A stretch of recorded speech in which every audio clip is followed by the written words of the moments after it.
Bien. Vamos a empezar a resolver, analizar, no resolver, los ejercicios de la actividad integradora de hoy, ¿sí?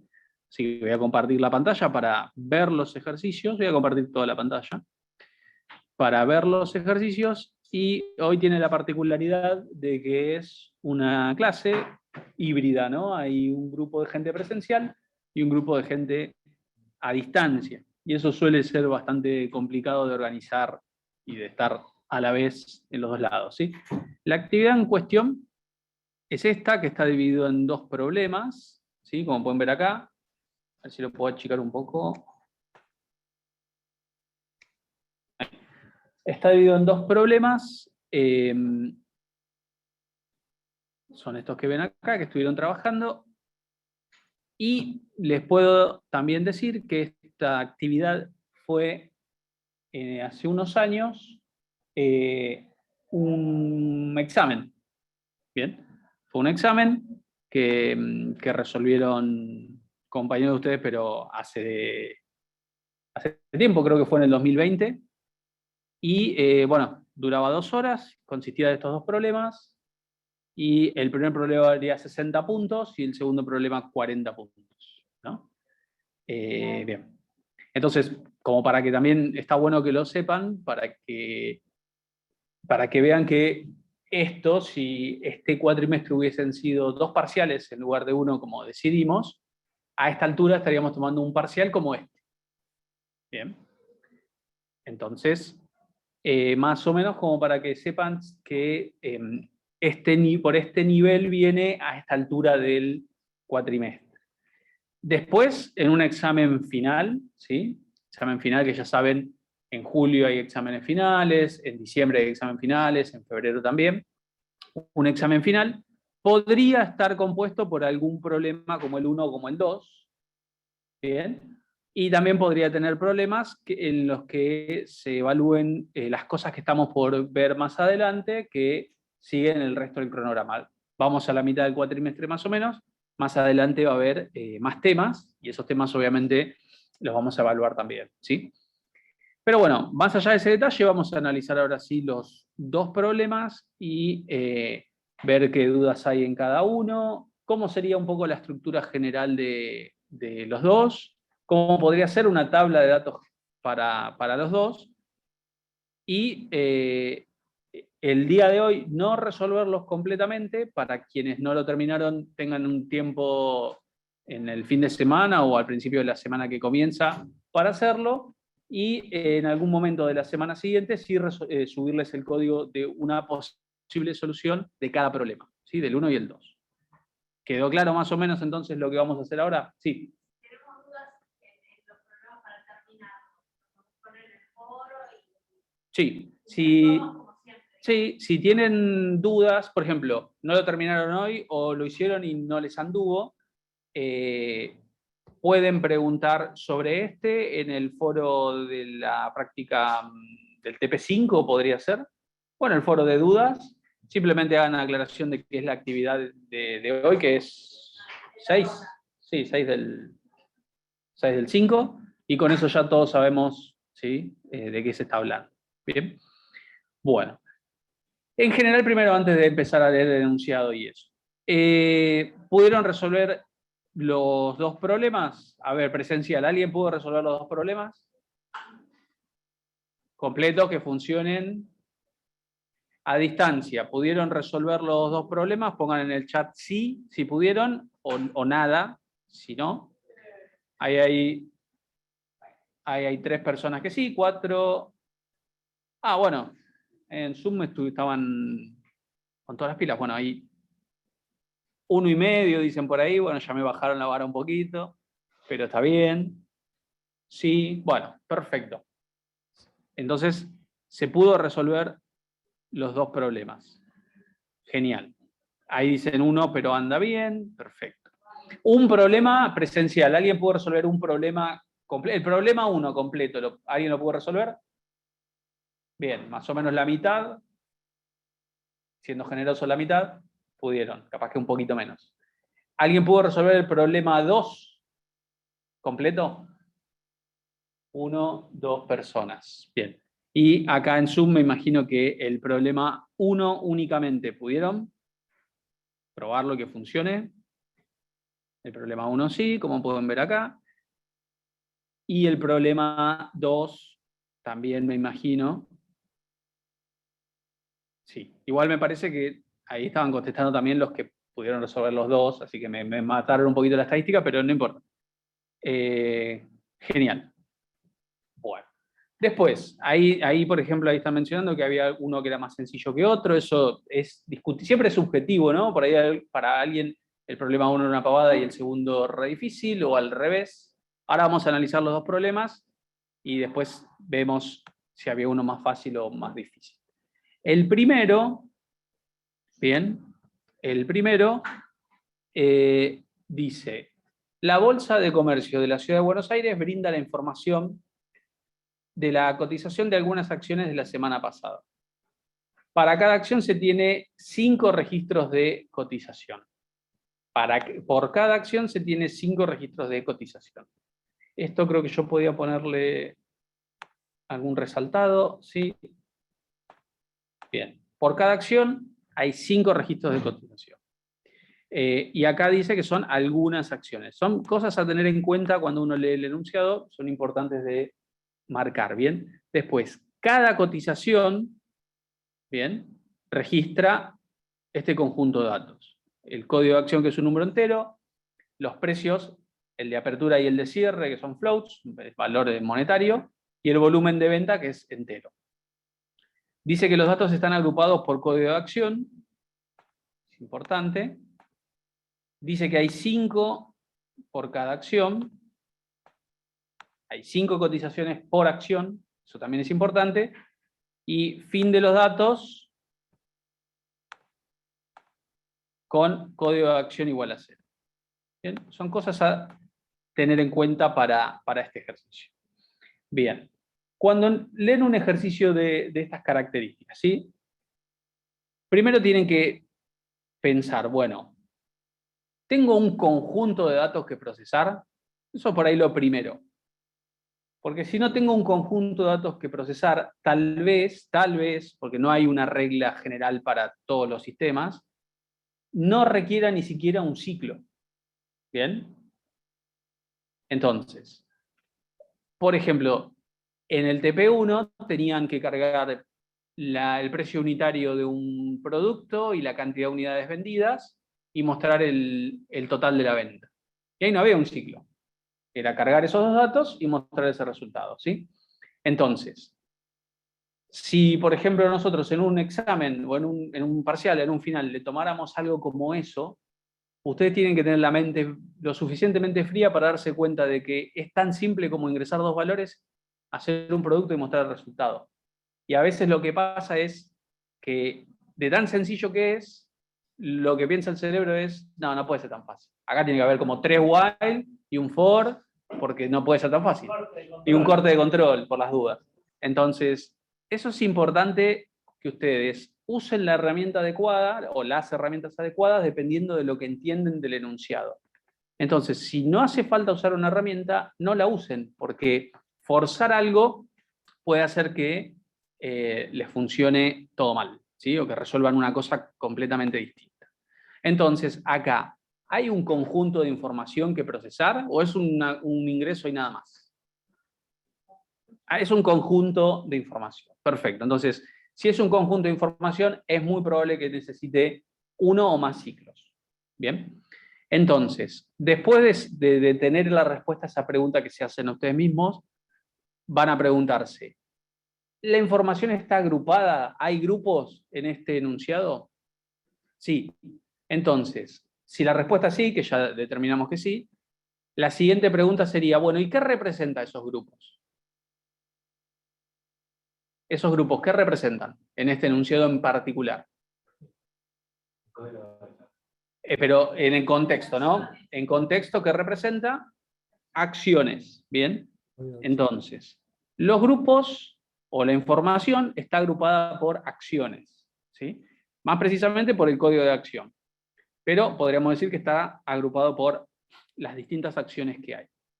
La siguiente pregunta, una vez que sé que hay grupos y sé qué cosas representan los grupos, sería preguntarme, ¿sé cuántos grupos hay en total en el sistema o no sé cuántos grupos hay? No. Bien, no sé cuántos grupos hay, ¿bien? Entonces, si no sé cuántos grupos hay, ¿tengo una forma explícita en el enunciado que me indique cómo dejo de cargar grupos, los datos de grupos? Código de acción igual a 0. Bien, cuando ponga un código de acción igual a 0. Entonces, ya podría, ¿no? Esto, de vuelta, acá me voy a adelantar un paso, porque ustedes tienen que seguir analizando, pero yo ya voy a ir haciendo como un bosquejo general del sistema, ¿sí? No lo voy a resolver, acuérdense, no lo voy a resolver todo, pero ya puedo, de hecho ni estoy usando el Codelox porque no pienso compilar esto, simplemente tener una estructura general, pero yo ya puedo ir pensando que voy a necesitar el código de acción, bien, pedir el código de acción, y voy a tener una estructura que me va a indicar todos los grupos de acciones que hay, me va a representar eso, y que sé que cuando yo ponga un código de acción en 0, va a terminar. Ese sería el primer ciclo que tengo acá. ¿Bien? Bueno. Ahora, volviendo al enunciado. Dentro de cada grupo, ¿qué registro? Las cotizaciones. 5 cotizaciones. Bien, registro cotizaciones, ¿sí? Dentro de cada grupo tengo cotizaciones. Perfecto. La pregunta que habría que hacerse es, bueno, los registros que están adentro de cada grupo, que en este caso, en este contexto, son cotizaciones. ¿Yo sé exactamente cuántos son o no? Sí. Sí, Bueno, sí. del enunciado puedo saber que son exactamente 5, ¿sí?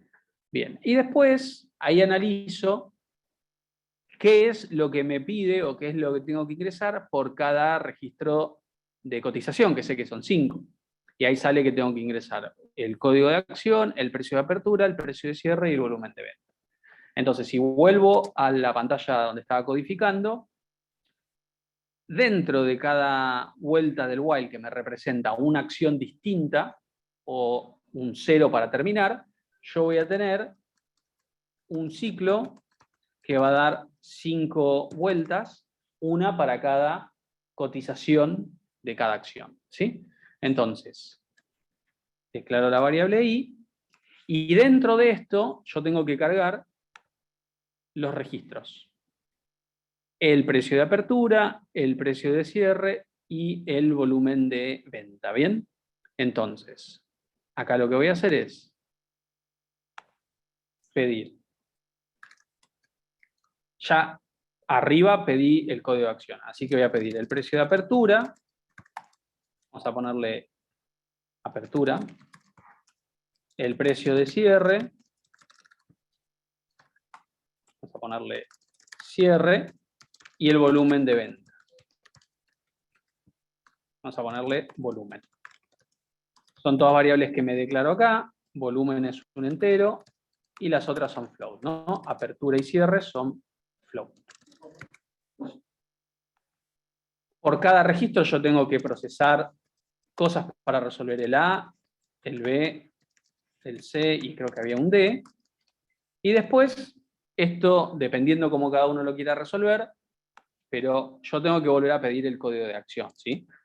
Así que voy a volver a pedir el código de acción, en este caso adentro del for, quiere decir que voy a tener que repetir el código de acción cada vez por cada registro, y en el último registro me va a pedir un código de acción con el cual, si pongo un valor distinto de 0, me va a iterar el while y va a ingresar a cargar 5 cotizaciones más para una nueva acción, y si pongo un 0, va a terminar el ciclo while. Otra opción que puedo tomar es, bueno, yo pongo el código de acción una sola vez, cargo los datos de apertura, cierre y volumen para las 5 cotizaciones, y una vez que termine de cargar eso, pido el código de acción una vez más. Si es 0, termino de cargar datos. Si es un número distinto de 0, puse una acción nueva para procesar y me pide apertura, cierre y volumen 5 veces más para esa nueva acción. Esa es otra manera de verlo, ¿sí? Profe, ¿puedo hacer una consulta? ¿Sí? Justo iba a preguntarle eso, si cuando vuelva a pedir el código de acción no debería estar fuera del for, ya que cada código de acción tiene que tener 5 cotizaciones. Cada acción tiene que tener 5 cotizaciones, Por eso, si exactamente. usted pide el código de acción dentro del for, puede ser que ingrese un 0 y no ingrese las 5 cotizaciones. O sea, le doy la oportunidad que utilice el programa de que no me ingrese las 5 cotizaciones. No, habíamos hablado varias veces ya de que estamos en un ambiente ideal y acá no va a poner 0. Si acá me puso la acción 5, por ejemplo, ¿no? Entonces, me va a poner la acción 5 cada vez para cada una de las 5, ¿sí? Y después me va a poner un 0 si quiere terminar. Ok, hay que contemplar eso, entonces, que es en el ambiente ideal y que siempre va a ingresar lo mismo. Sí, eso no lo tienen que validar. Ustedes no se tienen que preocupar en ese caso porque el usuario se vaya a equivocar a la hora de cargar la información en ese sentido. Claro, por ¿Sí? eso Si yo lo yo, había pensado fuera del for, por eso le decía. sí, igual afuera del for también está bien. De hecho, es una como optimización, porque no tendría que cargar 5 veces el código de acción innecesariamente, lo cargo una vez y para las otras cotizaciones ya no necesito cargar el código de acción porque sé que es el mismo, porque estoy Claro. obligado a poner 5 cotizaciones por cada acción. ¿Bien? Bien. Bueno, y leamos los puntos que nos pide después. Ya tenemos la estructura general. Nos pide, por cada acción, el promedio de volumen de venta. Por cada acción, el promedio de volumen de venta. Entonces, para resolver ese punto, ¿sí? ¿Qué tengo que mostrar y cuántas veces lo tengo que mostrar? Tiene que mostrar el promedio y cada vez que termine el mismo código de acción, digamos. Cuando itera 5 veces, tiene que salir y mostrar el promedio. Bueno, tengo que Claro, mostrar... la suma de todos los volúmenes de venta y eso dividido 5, que van a ser las 5 veces. Claro. Sí. ¿Y cuántas veces lo tengo que mostrar? Cada vez que termine Una sola. Una sola vez. Una No, sola no. vez por cada Por acción. acción. Bueno, una sola vez por cada acción quiere decir que lo tengo que mostrar varias veces. Claro, No claro. sé cuántas, sí. porque no sé cuántas acciones son, pero lo tengo que mostrar varias veces. Así que para poder ubicarlo en nuestro programa, ya que no lo vamos a resolver íntegramente, básicamente cuando termine el for, ¿sí? Pero dentro del while, acá tendría que mostrar el punto A, ¿bien? Y el promedio de volumen de ventas. ¿Bien? Yo no lo resuelvo completo ahora, pero ubicamos dónde tendría que aparecer. Entonces, acá va a aparecer una vez por cada acción que se registre, por cada acción que se cargue, ¿bien? Y tiene que haber terminado el for, porque hasta que no termine el for, yo no puedo saber cuál es el promedio de volumen de ventas, ¿sí? Y como bien dijeron por ahí, el promedio del volumen de ventas va a ser la suma de todos los volúmenes de venta de esa acción dividido 5. ¿Bien? Ahí Ludmila está levantando la mano. Sí, quería hacer una pregunta que por ahí no es tanto que ver con la resolución de esto, por eso levanté la mano. Nosotros habíamos utilizado un corte de control para poder organizarlo por código de acción, en caso de que el código de acción cambiara, que terminara anticipadamente el for. ¿Eso sería erróneo? ¿Está bien? ¿Está mal? ¿Es otra forma de resolverlo? Para mí es otra forma de resolverlo que escapa un poco a lo que me piden acá, que es que yo garantice esto, ¿no? Sí. Podrían llegar a la solución correcta, pero también me permitiría a mí que una acción tenga 15 cotizaciones y que la siguiente después tenga 3 y que la otra tenga No, 10. nos manejamos con el for. O sea, hicimos el for, pero antes del for hicimos un corte de control también. Era un while con otro while y un for. No tengo para compartir pantalla, pero funcionaba bien el programa. Era más que nada para que haya una organización de los códigos, digamos. Dejamos en el Me chat parece que no hacía el código. falta, les van a dar igual y no Sí. hacía falta. Ustedes tenían El while que finaliza con 0, un while que garantice que sea igual al código del anterior y adentro un Claro, for. Me parece que claro. le sobraba el while del medio, ¿no? Era Podrían como haberlo muy redundante. resuelto solo con el while y el for. Ahí está. Sí. A veces, por más de que funcione bien, agregar, por ejemplo, en este caso, una estructura cíclica como un while, agrega complejidad en la lectura y no estaría aportando nada distinto a si no estuviese. Entonces, lo mejor es no tenerlo.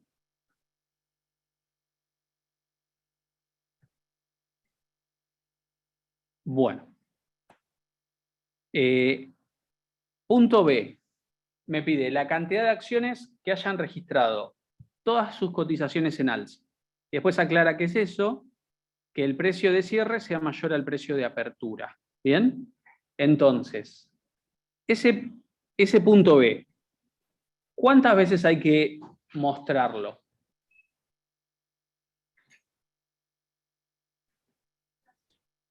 Acá dicen una sola Una vez. sola vez. ¿Bien? Bien. Y es correcto eso una sola vez. Fíjense, si me pide la cantidad de acciones que hayan tenido hayan cumplido cierta característica, cierta situación, en este caso todas las cotizaciones en alza, yo tuve que haber cargado la información de todas las acciones para poder llegar a esa conclusión. Antes no lo puedo mostrar. Quiere decir que el punto B yo lo voy a tener que mostrar acá. Acá voy a tener que mostrar el punto B. Bien.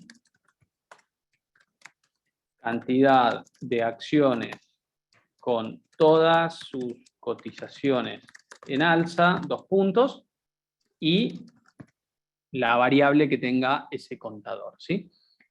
Este punto me parece particularmente, luego de haber leído todo, el más difícil, ¿sí? ¿Pudieron resolverlo? ¿Les coinciden conmigo que es el más complejo de todos o no? Más o menos, con un if lo resolvimos nosotros. ¿El qué? En el grupo que estábamos lo resolvimos con un if para acumular la cantidad de cotizaciones Fíjense, en alza. este en particular lo voy a resolver para ver si todos lo resolvieron similar o pensaron esta estrategia. Pero básicamente, ¿cómo sé que una acción tuvo todas sus cotizaciones en alza? Tuvo un orden, pues fue el valor que entró es mayor que el anterior. Bien, para poder saber que todas las acciones... Es como un conjunto ordenado, pues, por ejemplo, si entra el 1, el 2, el 3, el 4, el 5, en esto sería lo mismo. No, es más Habría que sencillo. comparar el precio de cierre con el precio de apertura. Si el precio Claro. de cierre es mayor y utilizar un contador. Si el contador se iguala a 5 es Ah, porque... claro, tenés razón, porque es el primero y el último, tal cual, tenés razón. Si en esa cotización el precio de cierre es más grande que el precio de apertura, puedo, por ejemplo, poner un contador de cotizaciones, vamos a ponerle así. Contador de Y podés armar el if cotizaciones para ver si lo cumple o no. en alza más. ¿Bien? Pongo esto. Esto lo hago o lo evalúo 5 veces, una vez por cada cotización. Cuando termina el for, ¿qué tiene que pasar para que haya tenido todas en alza? El contador tiene que estar igual a 5. Este contador tiene que ser exactamente 5. Y si ocurre esto, ¿qué habría que hacer? Contarlo en otro contador. Claro. Entonces voy a hacer Claro, un usamos otro contador de acción. acciones en alza más. Bueno, como son y la variable que tendría que mostrar al final es esa última que estoy usando acá. Contador de acciones en alza. Lo voy a poner acá. Contador de acciones en alza. Eso es lo que muestra.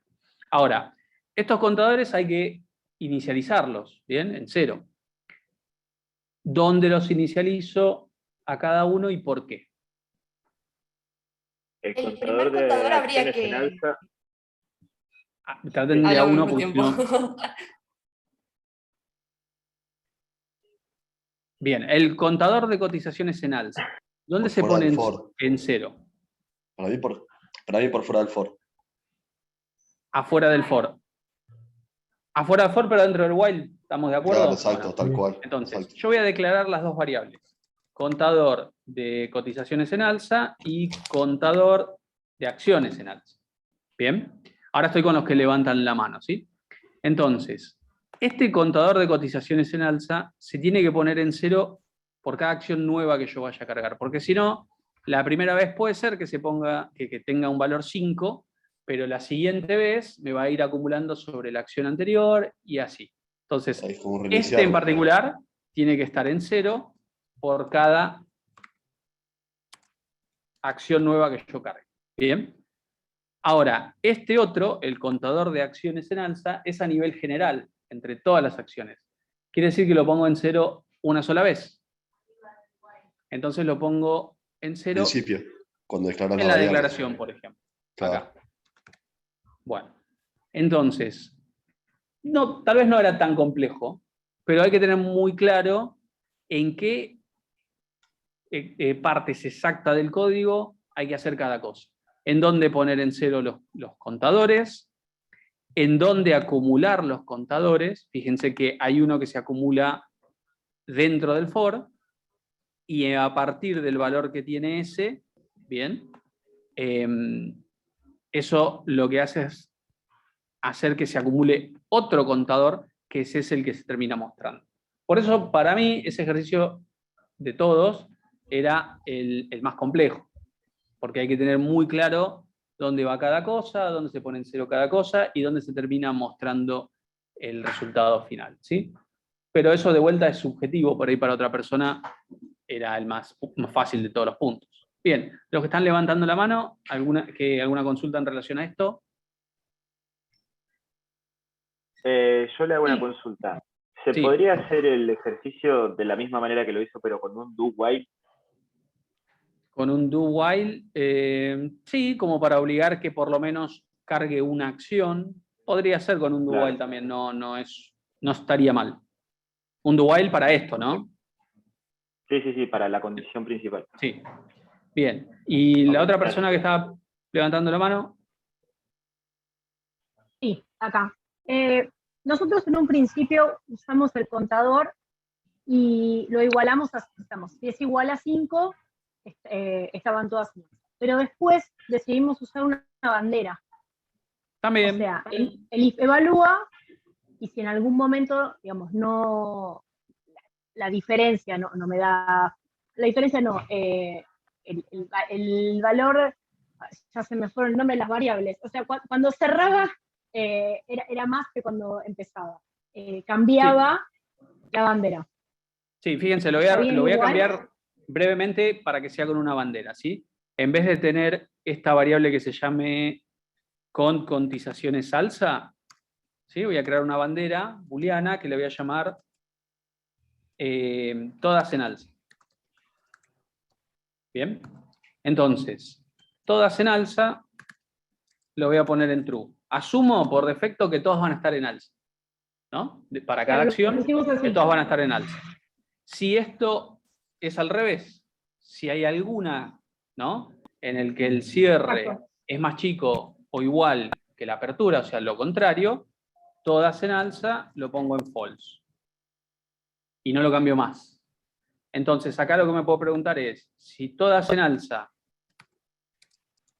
es true, incremento el contador de acciones. Esa es otra manera de resolverlo con una bandera, ¿sí? A veces eso es una opción de como más les guste, ¿sí? Puede ser cualquiera de las dos opciones, las dos van a funcionar, ¿bien?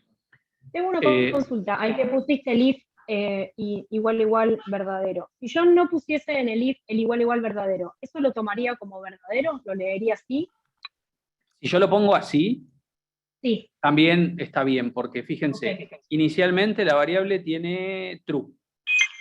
Y si pasa que el cierre sea más chico o igual que la apertura, lo paso a false. Entonces, si está en true, si nunca cambió, es como que ponga esto. Y esto va a dar verdadero siempre. Y si estuviese en false, es como que ponga esto. Y esto va a dar falso siempre. Entonces no hace falta preguntarme si es igual a true o igual a false, como pueden ver, ¿sí? Yo lo pongo para que por ahí no se les complique al principio, pero más adelante ya voy a poner las flags, las banderas booleanas, directamente el nombre de la flag y listo. Como pueden ver, funcionaría sin ningún problema, porque fíjense, cuando esto tenga true, va a preguntar esto. Y esto puede ser falso en algún momento. Y cuando tenga false, va a preguntar esto. Esto puede ser true en algún momento. Entonces fíjense que no hacía falta poner si es igual a true. ¿Bien? Bueno, vamos a ver el punto C.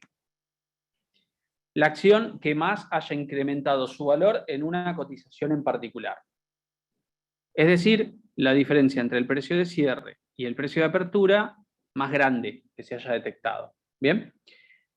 Eso, ¿cuántas veces hay que mostrarlo? ¿Dónde hay que mostrarlo? ¿Y qué es lo que hay que mostrar? Una sola vez afuera del while, me parece.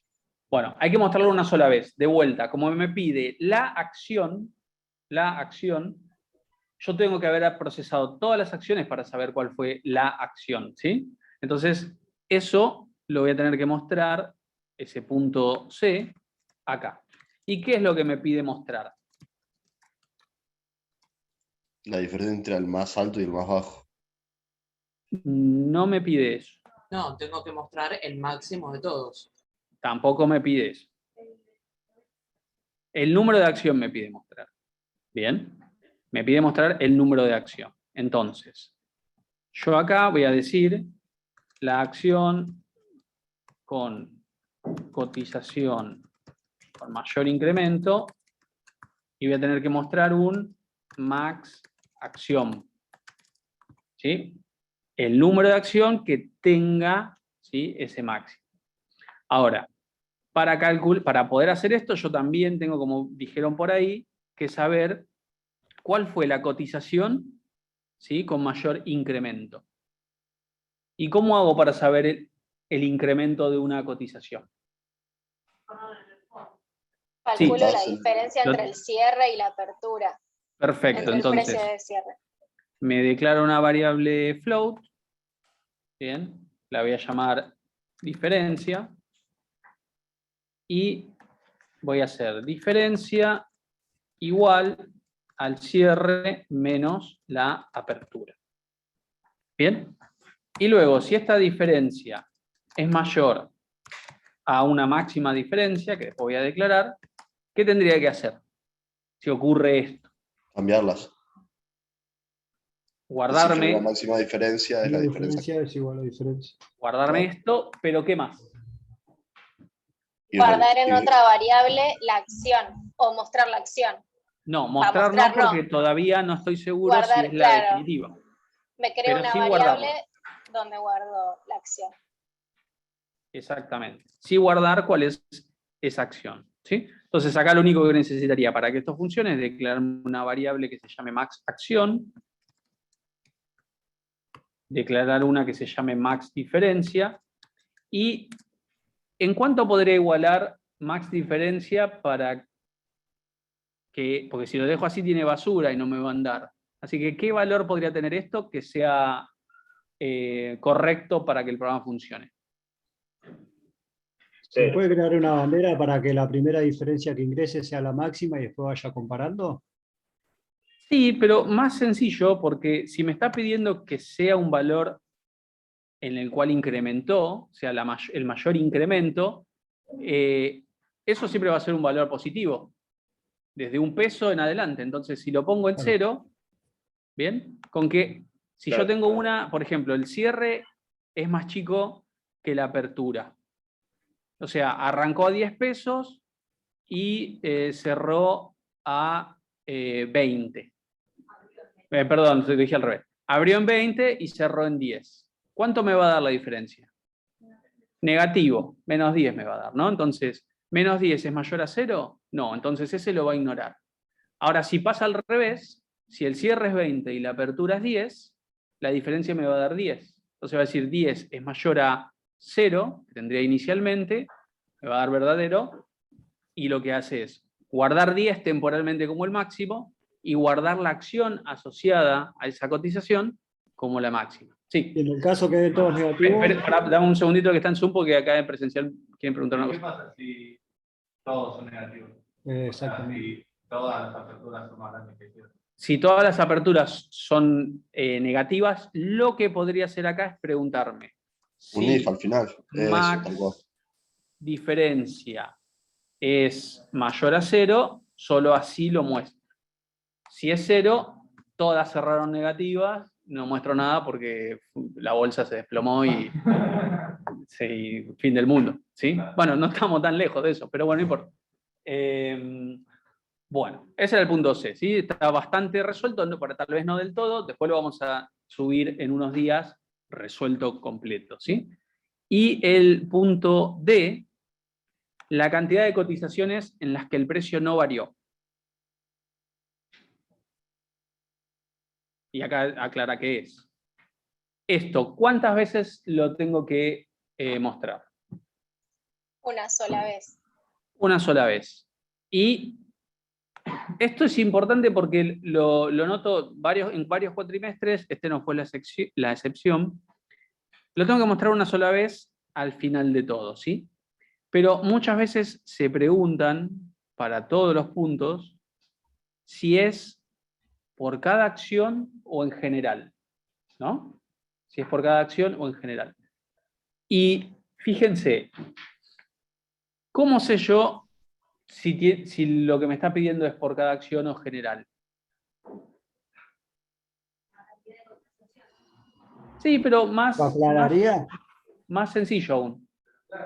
Porque te pide la Exactamente.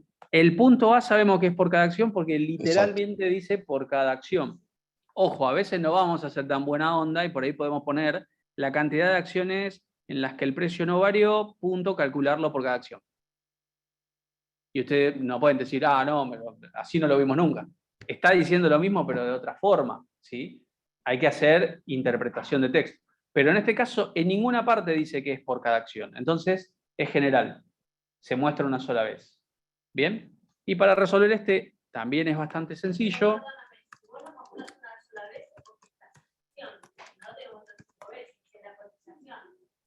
No. Si dijera por cada acción, la cantidad de cotizaciones en la que el precio no varió, si dijera esto, yo lo tengo que mostrar probablemente varias veces, pero no sé cuántas, porque no sé cuántas acciones hay. Bueno, pero como no dice eso y me dice así, yo lo tengo que mostrar una sola vez entre todas las acciones. Lo que tendría que hacer para resolver esto es, cada vez que cargo una cotización, me pregunto, puedo hacer acá de dos maneras. Puedo usar ya diferencia y preguntarme si es 0. Si es 0, el precio es el mismo, tanto de apertura como de cierre.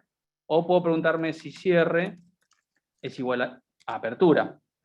Y si pasa eso, vamos a ponerle a este contador de cotizaciones, ¿cómo decía? Que no varió. Que no varía.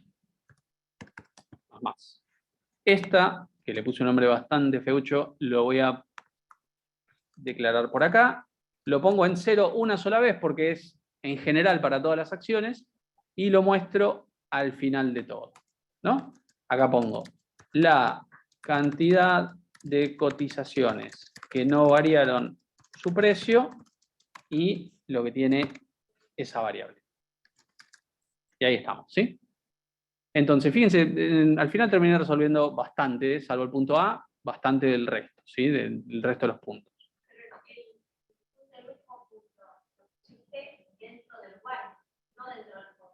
Lo puse a ¿qué cosa? ¿La salida o el cálculo? Adentro del for. Porque lo tengo que preguntar por cada cotización. ¿Sí? Ahí acumulo el contador.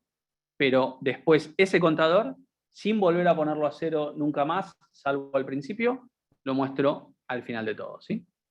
Bien. ¿Alguna pregunta en Zoom con respecto a esto? Yo después lo que hice, y que después sí les voy a subir, y no vi ni en Zoom ni presencial, y esto es como una cagadita a pedos, no vi algo como esto. Que todos les dijimos varias veces, háganse uno de estos, tómense 5 minutitos, no lo hicieron. Se hacen uno de estos, tal vez sí ustedes lo hicieron, bueno, pero ustedes están eximidos del reto. Pero en general, vi que cargaban a mano y usaban el celular para hacer las cuentas. Está bien el celular para hacer las cuentas, tiene una calculadora, está perfecto, pero planilla de cálculo, chicos, es lo mejor para hacer una prueba, un testeo, ¿no? de los datos fácil y confiable, porque pueden calcular lo que debería. Yo si cargo esto, no lo voy a cargar porque nos vamos a las 11 de la noche, pero si cargo esto, me debería dar estos resultados, ¿sí? Yo lo hice en mi casa esto, mentí un poquito, o sea, no es que lo hice recién, pero no me llevó mucho tiempo. ¿Sí? Me quedo medio de ras. Podríamos pedir como punto de organización, primer punto, hacer el coso, entregarlo, y a partir de ahí seguimos corrigiendo. Sí, puede ser. Puede ser. Bien. Si das por la buena, por la mala. En realidad es por ustedes. A nosotros pues tenemos nuestra propia tabla de datos. Recuerden, ustedes no van a tener un primer parcial, pero si lo tuvieran, ustedes entregan el código fuente, nosotros lo probamos y tenemos nuestra tabla de datos. Ya sabemos lo que tiene que dar. Si no da eso, hay algo mal, ¿sí? Puede estar mal la tabla de datos, ¿sí? Pero en general lo probamos bien. Y si no, hay algo mal, un bug en el código, ¿sí? Puede pasar que en su tabla de datos dé y en la nuestra no. Eso también está mal, tiene que funcionar con cualquier tabla de datos, ¿bien? Pero es una buena práctica. Sobre todo cuando tiene un sistema ya un poco más complejo, que no sé, sumar dos números y mostrar el resultado, que eso lo pueden hacer mentalmente. Esto ya no lo pueden hacer mentalmente. Son muchos datos como para que en la mente tengan, no sé, el promedio de volumen o el punto B, que tenía un cálculo bastante complejo, ¿sí? Entonces, lo escuchan a Brian, dicen desde allá, y Brian está bastante lejos, ¿eh? Así que, bien, vamos con el problema 2 rapidito. Ángel, te hago una consulta, perdón, Sí. antes de... Estoy teniendo un gran problema, y me pasa también en programación, que si bien sé usar corte control y entiendo, se me está complicando con el tema del for. ¿Está bien decir que cuando yo tengo un for, es decir, que sé las veces que voy a iterar, no hace falta usar corte de control? ¿Está bien decir eso? Como en este caso, por ejemplo. Viste que uno de los chicos usó corte de control y Sí. nosotros usamos for. Y con el for, como sabemos las veces que hay que iterar el programa, tal vez el corte de control no hace falta o no es necesario. O sea, usar Claro, el corte de control solo cuando tengo while o do while. El corte de control lo habíamos visto la semana pasada, vimos qué característica tenía. No sé si viste el video o No lo estuviste pude la ver, semana te pido pasada. perdón. No, te pido Fíjate perdón. No lo pude ver. después, hay una parte donde mostramos un problema que o sea, divergía después, no sé si está bien dicho eso, bifurcaba en 4 posibles resoluciones. La cuarta era con un corte de control y tenía ciertas características y por eso era un corte de control. Este Genial, no es candidato para un corte de control. Genial. Gracias. Bien. Y el problema 2 dice, vamos a leerlo rápido, así no se hace tan tarde, yo los veo ya cansados. Y dice, un laboratorio de análisis químico de agua desea registrar la información de los análisis que realizó ayer. Cada registro de análisis de agua contiene la siguiente información. Protocolo, un número entero, nivel de sodio, nivel de platino, determinación de pH y litros de la muestra. Después dice que para determinar si el agua es potable o no, hay algunos parámetros a cumplir y hay una tabla que los aclara. Y dice que el sodio tiene que estar entre 0 y 150 miligramos por litro, que es lo que se carga ya los miligramos por litro de la muestra. El platino entre 0,2 y 12, y el pH entre 6,5 y 8,5. Dice que el fin de los datos se ingresa o se indica con un protocolo 0, ¿sí? Igual a 0. Entonces, en este ejercicio, la pregunta a hacerse es, ¿tengo varios registros de información que procesar o no?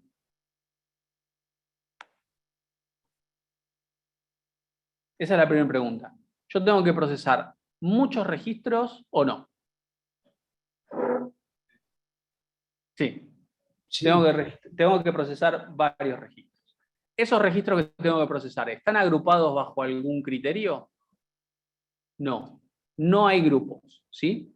Entonces, yo voy procesando cada uno de los registros, ¿sí? Que cada registro que representa un análisis de agua. Cada registro representa un análisis de agua. Voy procesando cada análisis de agua. ¿Y cómo dejo de procesar la información? ¿Cómo le digo, listo, no cargo más análisis de agua? Cuando el ID de protocolo sea igual a 0. Bien. Entonces, la estructura general de este programa, ¿cómo sería? Un while. Un while con ID que de protocolo finaliza, de tipo 0. que finaliza cuando un protocolo sea 0. O sea que mientras que el código de protocolo sea distinto de 0, voy cargando todos los datos, procesándolos, para listar estos 3 puntos, ¿sí? El primero me dice la cantidad de protocolos que se encuentran dentro de los parámetros aceptables para considerar el agua potable. Para resolver eso, ¿qué tendría que hacer? Una vez cargado todos los datos del registro de análisis de agua, me fijo, el nivel de sodio está dentro de este rango y además el nivel de platino está dentro de este rango y por último el nivel de pH está dentro de este rango. Si se cumplen esas 3 condiciones, el agua es potable. Me incremento un contador de que el agua es potable. Sí, se tiene que cumplir las 3 condiciones. ¿Es con I o es anidando 3 if y adentro del tercer anidado? ¿Sí? Como más les guste. Pero son las 3 cosas. Si yo tengo... Sí. ¿Puedes poner en un if las 3 condiciones? No escuché bien, perdón, ¿cómo? ¿Puedes poner en un if las 3 condiciones? Sí, usando en este caso AND. Claro. Varios AND, ¿sí? Porque ya para el rango tengo que usar un AND. Y a su vez, para cada uno de los rangos que quiero evaluar, también van con AND, ¿sí? Es una mega condición todo con AND o 3 if que se pregunte los rangos de cada ítem. ¿Bien? Y básicamente después de que termine de cargar todo, es decir, cuando termine el while, lo que voy a hacer es mostrar cuántos protocolos cumplieron esas condiciones. Es un contador después. Afuera del while, exactamente. El punto B dice el código de protocolo que haya registrado el pH más alto. Y me pide mostrar el código de protocolo y el nivel de pH. Bueno, ese no tiene mucha dificultad, me parece. De cada registro de agua que yo cargue de análisis de agua, me fijo este valor y me fijo si es mayor a uno que tengo de referencia como máximo. Si ocurre, me guardo el máximo del pH y me guardo el máximo, el ID protocolo que tenía ese máximo. Y después lo que hago es mostrar esos 2 valores. El ID protocolo y el máximo pH registrado. ¿Bien? Y el C me pide el promedio de litros de muestra entre todos los protocolos. Bien, ese también es bastante sencillo. Lo resuelvo básicamente sumando todos los litros de muestra de todos los registros que cargue y además contando todos los registros que cargué. Y después básicamente es calcular un promedio. Y lo único que les pido cuando hacen un cálculo de este tipo es no se confundan el promedio con el porcentaje. Porque vi un par de cálculos que eran un porcentaje en realidad, ¿sí? Así que tengan en claro bien cuál es la diferencia entre ellos y en este caso el promedio es la suma dividido la cantidad. El porcentaje es un cálculo parecido, pero no representa lo mismo, ¿sí? Bueno, y esto podría ser una tabla de datos para el problema 2. Cargo un conjunto de muestras de agua, de análisis de muestras de agua, y para el punto A tengo un resultado, para el punto B tengo 2, que es el protocolo y el pH máximo, y para el punto C tengo uno solo, que es el promedio, ¿sí? Bueno, les recomiendo que si no lo pudieron resolver a los 2 problemas, traten de resolverlos. Vamos a compartir los códigos, sí, más adelante, no hoy, les vamos a dar tiempo para que lo resuelvan, y después los vamos a subir resueltos a los 2, junto con esta tabla de datos, ¿bien? Pero lo que les recomendamos que hagan, ya sea grupal o individual, como lo quieran resolver a partir de ahora, es háganse una tabla de datos para cada problema, analícenlo, ya está un poco analizado como lo hicimos hoy, pero hagan un análisis de vuelta, léanlo bien y entiendan bien el enunciado, codifíquenlo, prueben su tabla de datos, les tendría que dar Después prueben con la tabla de datos que le vamos a pasar nosotros, también les tendría que dar. Y después le subimos el código si quieren ver una posible solución, pero hay varias maneras de resolver lo mismo. ¿Bien? Bueno, estamos por hoy, ¿sí? La semana que viene va a ser virtual, así que no vamos a estar tan complicados como cuando es híbrido. ¿Bien? Así que nos vemos el viernes que viene. Bueno, hasta la próxima. Ok, buenas noches. Gracias. Buenas noches. Chao, profe. Chao, chao. Chao, gracias.